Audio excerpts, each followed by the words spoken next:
Can you imagine starting with 1,400 members as you go into a launch and then 3xing your membership in 1 week during one launch? That's what my friend Allie Kay did. I recently had her on the podcast to talk about that and many other things. But I know so many of you are curious about the launch strategy that she used to 3x her membership. So I've clipped just that section for this highlight episode. I love that you brought up the community because that's really how we got connected. You had your launch that we'll dive into in just a bit. You grew really fast and you're like, oh no, what do I do? I need help. I need a community manager. So got you connected with somebody who had been through my Cultivate community training and then ultimately got you and her inside of our retention program, really to help elevate her as a leader and help build out solid retention systems to support the acquisition growth that you've experienced. Yeah, absolutely. That has been a whirlwind. It's been a learning experience to be able to see this large surge in our community and figure out how to serve them well so that people will still be having an amazing experience, even though it has grown so much. So, when was that big launch? When did that happen? So that was last September. Okay. So, September of 2023, right? Yeah. Okay. And we're in 2024. I don't know why I said 2023 earlier. I feel like I've been living in 2023 for a very long time. So, your membership is like 2 years old. Yeah, it was 2 years old in January. Okay. So, it's 2 years old. Forgive me. I tell people, I'm like, this is just pregnancy brain. I literally am living a year behind. Okay. So 2 years old, 2024. So last September, last fall, you did your big launch. So your membership was just under 2 years old. And before you did that launch, about how many members did you have? So before we did the big launch, we had 1,400 members. Okay. And then after the launch? And so that launch, I did this week-long event that we'll talk about. And then we had the cart open for about 4 days after that. So it was over 9 days. It grew by another 3,000 members. So we were 4,448 was the total at the end of it. Yes. More than doubling, which is absolutely insane. Yes, it like tripled. Crazy. I can understand why you were a deer in headlights after that, because I don't think any business owner would ever expect their business to triple essentially in a week, which is what happened. So this is where we get into the fun part. Dive in, start breaking down for us. What did you do for your launch? Was it a workshop, a webinar, a challenge? What was your launch setup?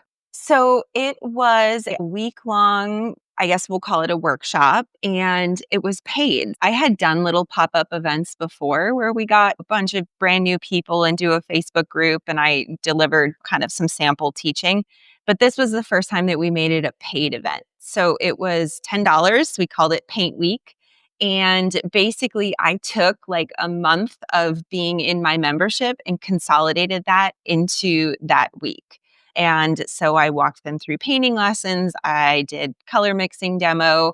And so it was really like a small sample of what we offered. So that was part of it. It was also the first time that I had told anybody that the doors were going to close to my membership. So that was another big part of it is we always had the membership open. So my membership had really consistently grown. It just wasn't growing super fast. When I first launched it, I had just under 400 members. And so before Paint Week was about a year and a half in, we were up to 1,400, it was still awesome, but it was always constantly filling up the bucket of people leaving on a regular basis. I think our churn was pretty high at that point. So we announced to everybody, this is it. This is the first time we're going to move to this new closed model because we can better serve our members and just bring people in a group a few times a year. So I'm sure that had a huge impact on so many people joining. But yeah, I just really showed up and taught live for about an hour and a half every day for 5 days. It was exhausting, but it was very successful. And was that $10 for the week for them to participate? Okay. And then how many people did you have join in for that paint week? We had 7,000 people that participated in Paint Week, and we gave it to our members for free. So it was 7,000 paid brand new people that came in and purchased that $10 workshop. So $70,000 just in the workshop. Mm-hmm. Not too shabby. Were you running ads at all for it? We were. So the meta gods got most of that back. But yes, I believe we had like $66,000 in ad spend to put on that workshop. So my goal was to not lose money, and we didn't. So that felt like a success. Yeah. Well, and that's really an incredible strategy around paid launches is that you use the small price point of the launch to do a couple of things. One is to curate the most likely people who are going to invest in a membership because they've already, like we said, opened up their pocketbooks for you. And then secondly is to recoup your ad costs. So a lot of people are really afraid to run ads for membership launches, for challenges, workshops, etc. But if you can put a small price point, even like $10, then that can really help recuperate that ad cost so that essentially you're in the black before you ever open the door to members. So everything above that is just gravy, which is awesome. So you had the week of teaching. Did you literally just teach or was there more structure to it? Were you trying to like guide them on a path? Were you trying to like showcase what it was like in the membership?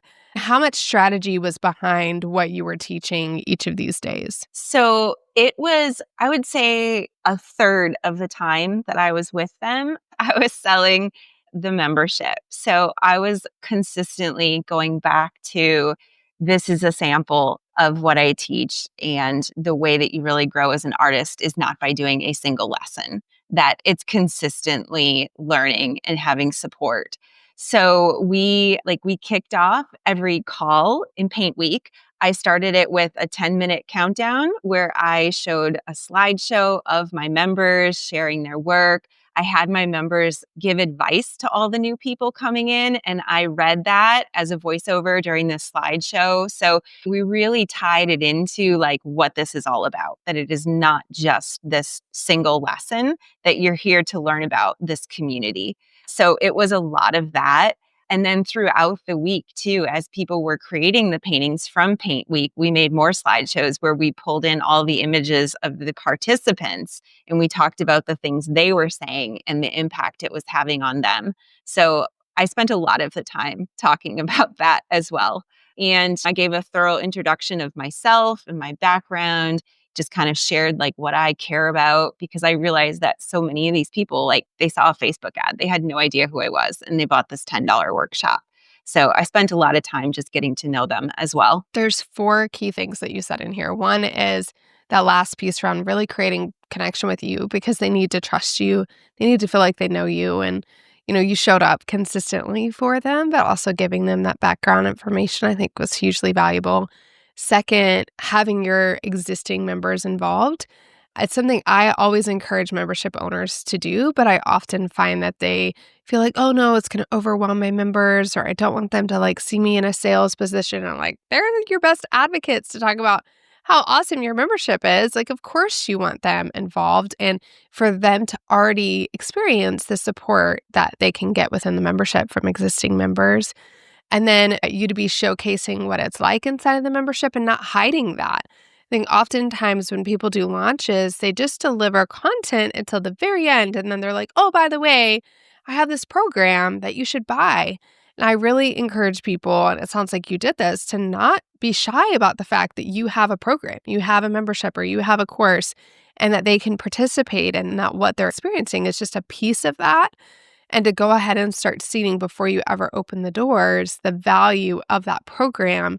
Because I think people's fear is that, well, then people who feel like they're getting sold to are just going to not participate, but they're not going to buy your membership. Like if they don't like you mentioning or seeding early on your program, they're not going to like your big sales pitch at the end either. So we don't need to worry about those people that are going to leave. So I think those elements that you really worked in, like getting to know you, building trust, the community piece, showcasing the membership early on, and then finally helping them see the progress that they've made over that week. You said that you would pull in pictures and work, and I know not every membership can show visuals, but we can celebrate the progress of the people over that week for them to recognize that, because oftentimes we talk about this a lot where people are making progress, but because we are not reflecting back to them the progress they're making, they don't feel like they've made progress.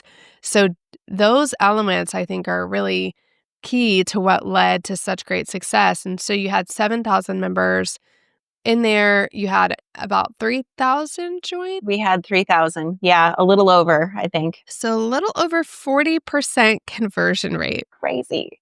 That is so insane.